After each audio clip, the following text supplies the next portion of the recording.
In Flanders fields the poppies blow, between the crosses, row on row, begins a famous poem by John McCrae. He was describing the graves of his fallen countrymen who were buried in a European battlefield after World War I.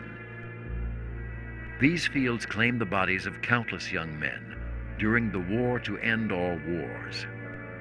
World War I was indeed a turning point in the history of human conflict, for never before had such utter devastation been inflicted upon so many.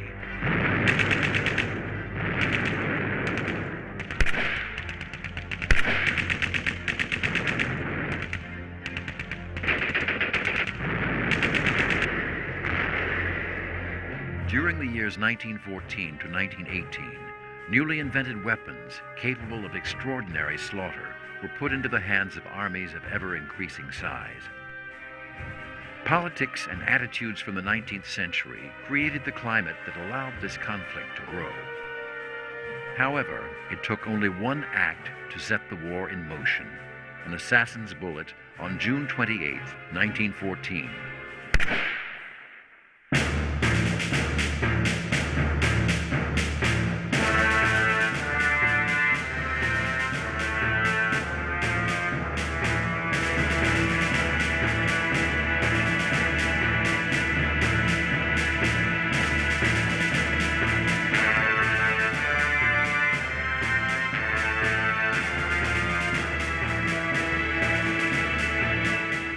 Understanding World War I. In this program, we'll explain how the rise of nationalism and imperialism in the early 1900s set the stage for war. Then we'll identify alliances and the motives behind their creation. Next, we'll focus on the increasing militarism that led up to the war, and we'll talk about how technological advances changed combat. In addition, we'll examine the global proportions of the war and the impact of America's entrance into the conflict. Finally, we'll tell you how the hostilities came to a conclusion. The rise of nationalism and imperialism sets the stage for war. World War I is known as the first truly global war, but the hostilities first began to develop in Europe. In the late 19th and early 20th centuries, European powers began to compete for colonies in all parts of the globe in order to maintain a supply of raw materials needed for economic expansion during the Industrial Revolution. This concept that colonies should exist to benefit the mother country is called imperialism. It created the land grab atmosphere that existed prior to World War I, especially in Africa and Asia. Countries were interested in developing strong militaries that could protect their current possessions and which would allow them to expand into new territories. Feelings of nationalism fueled competition among countries, as it was believed that new colonies added to the strength and prestige of a country. Nationalism is a belief that loyalty to one's nation and its political and economic goals is all important, more important than any other country's political and economic goals. This exaggerated form of patriotism swept across the European continent in the 1800s. As a result, nationalism caused conflicts of interest and goals among countries and helped to bring about the Great War, as World War I was originally called. Nationalistic pride caused nations to magnify small disputes into major problems that could quickly lead to the threat of war. Nationalism led to the emergence and strengthening of two new powers in Europe, Italy and Germany, through the unification of many small states that were culturally similar. In contrast, nationalism weakened the Eastern European empires of Austria-Hungary, Russia, and Ottoman Turkey. These empires were made up of many dissimilar national groups that agitated for independence. In fact, between 1821 and 1913, Greece, Montenegro, Romania, Bulgaria, and Albania had already won independence from Turkey. The situation was especially tense in the Turkish-controlled Balkan Peninsula, which was known as the powder keg of Europe. Balkan Serbia became irate when Austria-Hungary was given control over Bosnia and Herzegovina by the Congress of Berlin in 1878. Serbia wanted control of those lands in order to form a larger Slavic state. The landlocked country would then have access to the Adriatic Sea. The movement that advocated a larger, more unified state for the Slavic ethnic group was called Pan-Slavism. Both Serbia and its largest Slavic ally, Russia, supported this movement. The spark that touched off the explosion of the Balkan powder keg took place on June 28, 1914. Archduke Francis Ferdinand, heir to the Austrian throne, was riding in an open automobile in Sarajevo when terrorist assassin Gavrilo Princip fired a revolver at him and his wife. Both were killed. Even though the assassination was carried out by a terrorist, Austria-Hungary issued a harsh ultimatum to the Serbian government, knowing that Germany would be more than willing to support the Austrian cause in case of war. When the Serbians did not respond quickly enough, Austria-Hungary purposefully declared war against them, and the Great War began. Military alliances draw many countries into battle. Ever since the troops of Chancellor Otto von Bismarck of Germany had crushed France in 1871, Germany had been the most powerful nation of continental Europe. Yet Bismarck still feared France. He knew that the French would seek revenge for the harsh terms he had imposed upon them after the Franco-Prussian War. Not only had France been forced to turn over her rich eastern provinces of Alsace and Lorraine, but the French were also forced to pay Germany billions of francs in reparations. To protect Germany, Bismarck forged the Triple Alliance in 1882, an agreement which bound Germany, Austria-Hungary, and Italy to come to one another's aid in case of war. This trio was also called the Central Powers. France, fearing Germany, sought allies too. First, France made an alliance with Russia, then England. In 1907, those three countries, France, Russia, and England, formed the Triple Entente, which was a friendly understanding among those nations rather than an alliance. This group would later be known as the Allies. As a result of all the military alliances, Europe was divided into two hostile camps.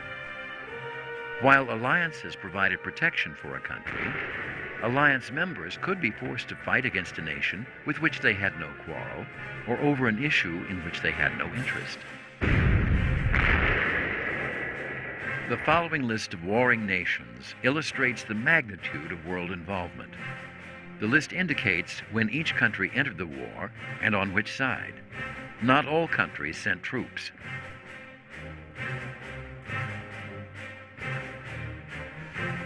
Growing militarism in Europe creates a mindset for war. When arrogant Kaiser Wilhelm II took over Germany in 1888, he dismissed Bismarck as chancellor and began an ambitious plan to take over much of Africa and the Balkan countries, to gain access to Middle Eastern oil fields, and to rule the seas. This angered Britain, which viewed the imperialistic policies of Germany as a threat to its colonial holdings and to its status as the dominant European naval power.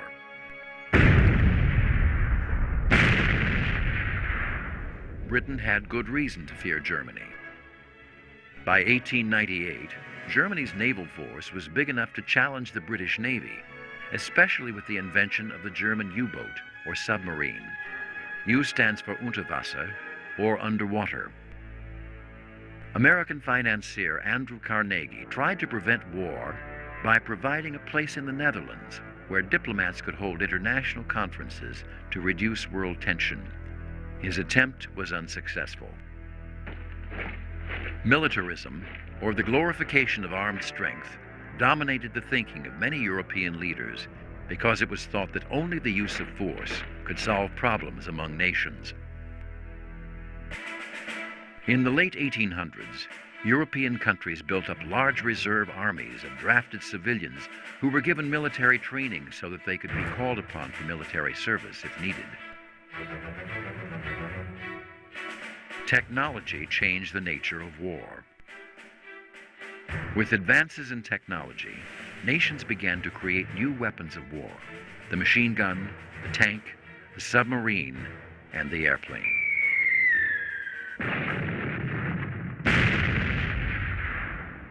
All of these increased the destructive power of military force. The nature of war changed entirely. No longer would brief skirmishes on the battlefield determine the outcome of war.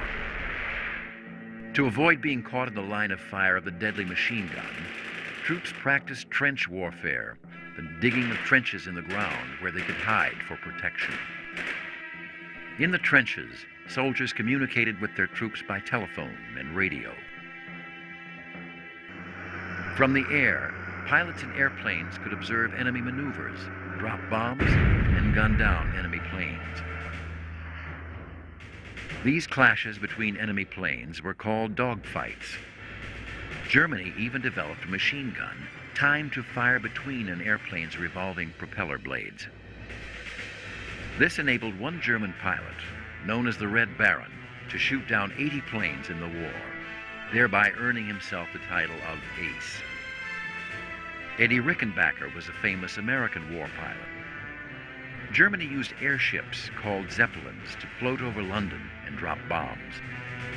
Wilhelm II told his men that they would be finished with the war and that they would be back home before the leaves fell from the trees in 1914. He was wrong. Very wrong.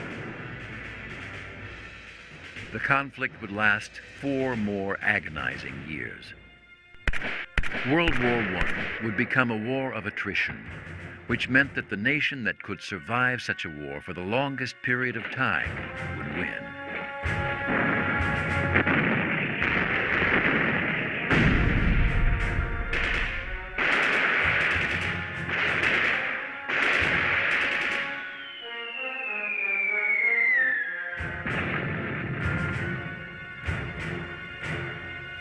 The conflict evolves into a global war. In the beginning, it seemed as if the conflict involved only Serbia and Austria-Hungary, which also had the backing of Germany.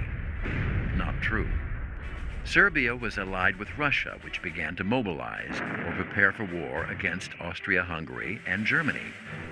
Not to be outdone, Germany declared war on Russia on August 1st, and 2 days later, it declared war on France, Russia's ally.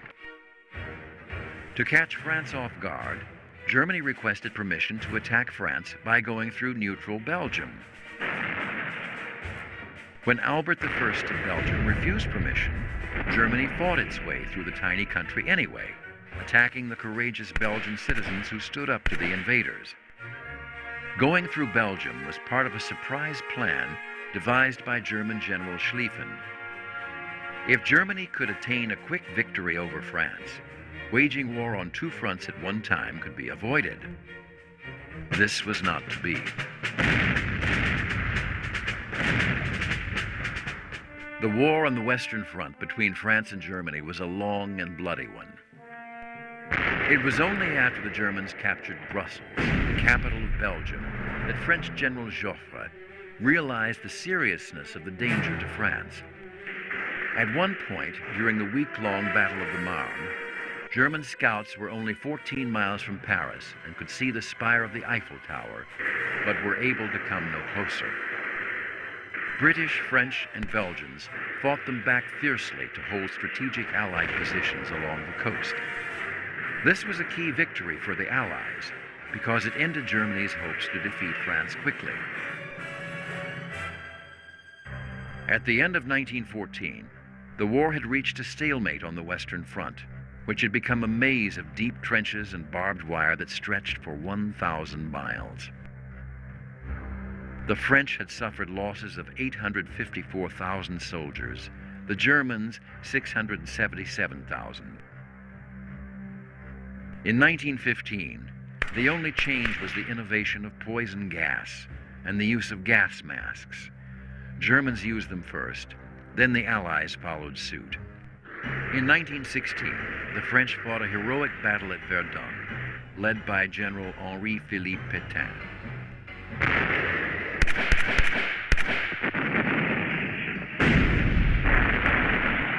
When the Germans had spent their strength, the French counterattacked and drove the enemy back.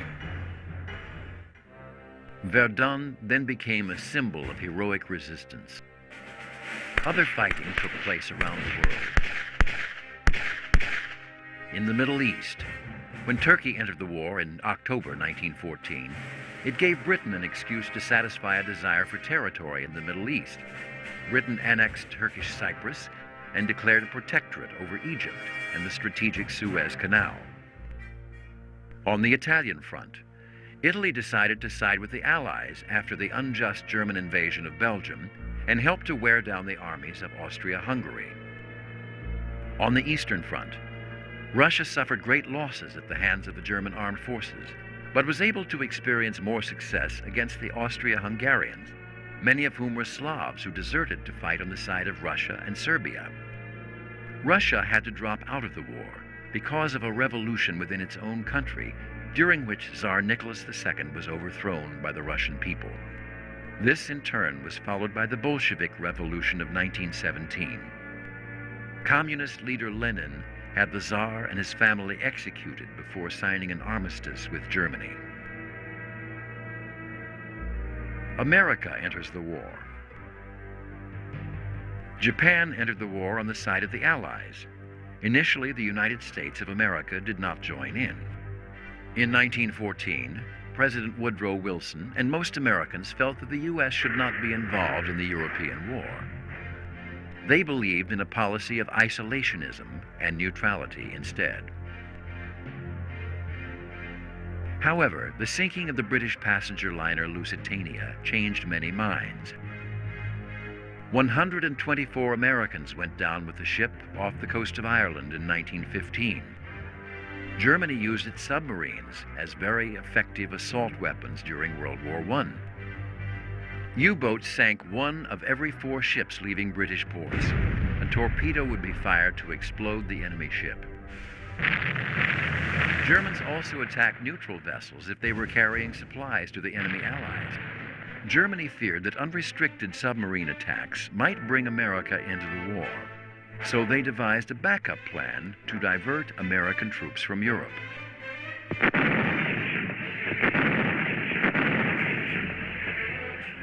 This plan was revealed when the British decoded a secret message in a telegram sent by German Foreign Minister Zimmermann to the German ambassador of Mexico, in which Germany encouraged Mexico to attack the southern United States.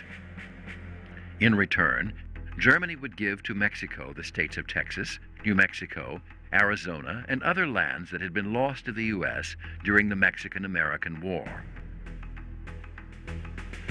President Wilson and the American people were outraged. The Zimmermann telegram helped to change the mind of the American president, who entered the war to make the world safe for democracy. American presence in Europe brought new equipment, high morale, and fresh troops to the Allied side, and helped to bring an end to the seemingly endless war.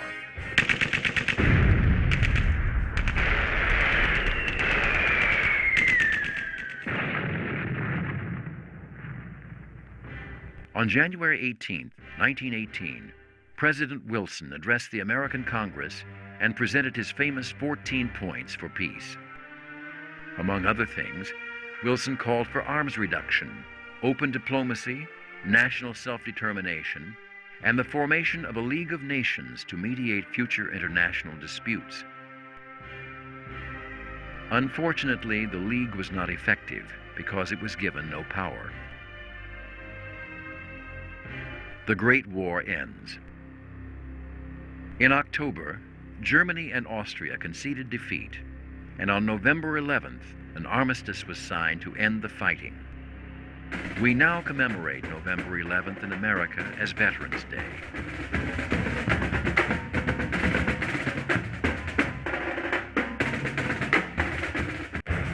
And so the conflict came to an end. There was no major decisive battle fought, even though 10 million people died in the war and 20 million were wounded. Epidemics and starvation were after effects of World War I, and many died from them following the armistice. The Treaty of Versailles was signed at Versailles, but it only dictated conditions of peace with Germany. As might be expected, feelings of bitterness toward Germany affected the terms of the treaty. Some longed for revenge against Germany, and others wanted to make sure Germany could never wage war again. Still others wanted to divide the spoils of war, Germany's former empire. Alsace and Lorraine were returned to France, and Wilson's dream of a League of Nations was realized, though because of a negative Senate vote, the U.S. wasn't able to join the League. Many in Germany were still seething after the war because of their country's humiliation at the hands of the Allies. One of these malcontents was Adolf Hitler, who from the moment of Germany's defeat began to dream of how he would eventually avenge his nation's honor.